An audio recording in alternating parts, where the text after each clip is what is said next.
Hey folks, so it's been a couple of weeks, slim pickings around here. Lots of cold weather, so obviously no garage sales.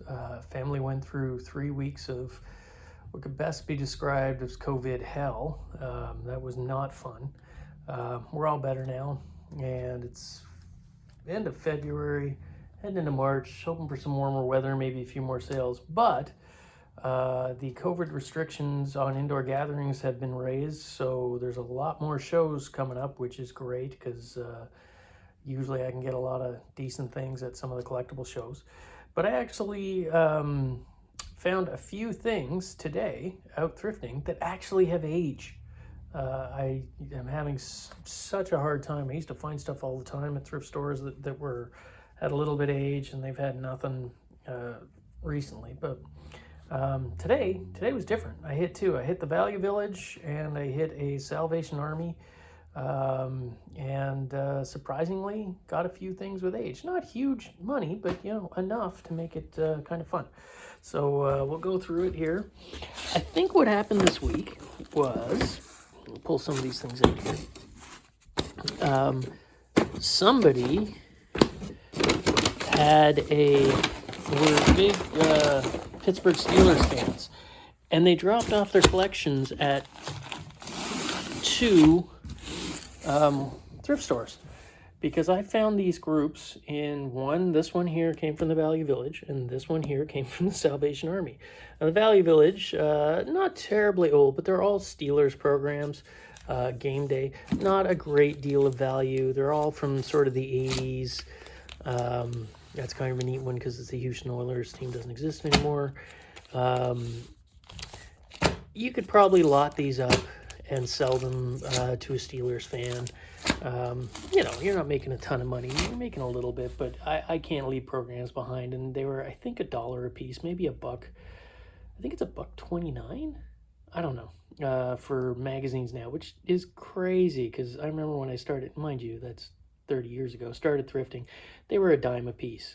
But still, worth picking up. But the more interesting one was the one over at the Salvation Army. Same thing, Steelers programs, but this guy, they were selling them in bundles. And it was $1.99 per bundle. And this guy was in one of the bundles. Now, this actually has some value. It's a 1959 Pittsburgh Steelers versus Detroit Lions program. It has the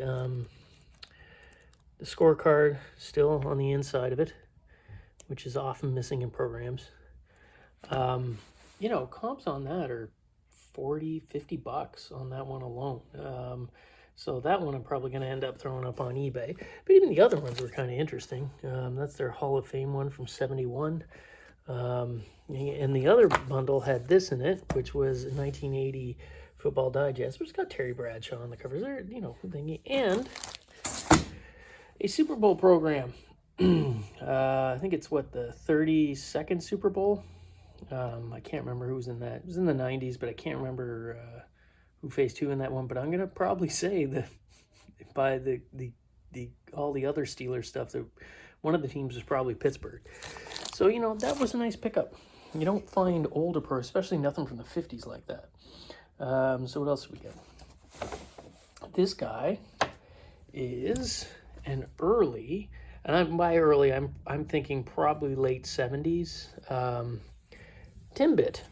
If you are in Canada, you're more than familiar with Tim Hortons. And, even in the States, at this point, everybody knows Tim Hortons. But back when they were still a small Canadian company, they put out Timbits when they first started them. And to sort of advertise them, they put out this stuffed toy. Now, you can tell it's a made in Canada paper type label. I don't think it has a date on it, but that sort of tells you right there what it is. And it's still got its little Tim Hortons ribbon attached to it there. In pretty good shape overall. Again, I don't know what it's worth, but it was just something cool, picking it up, and I think I paid like $2.99 or something like that. I haven't even looked it up yet, but it's got to be worth something. Maybe, we'll see what eBay says. So that was kind of interesting too. Again, another older piece. A couple of records, nothing too great. Aretha's Greatest Hits, and a For Your Eyes Only soundtrack. There are people out there who just strictly collect soundtracks, so it's always worth picking up, especially from iconic characters and iconic movies from the James Bond series, this one with Roger Moore. And then, oh yeah, this guy too. So I left behind, and I probably shouldn't have, a whole bunch of DreamWorks gargoyles. Not DreamWorks, sorry, Disney gargoyles toys from the 90s.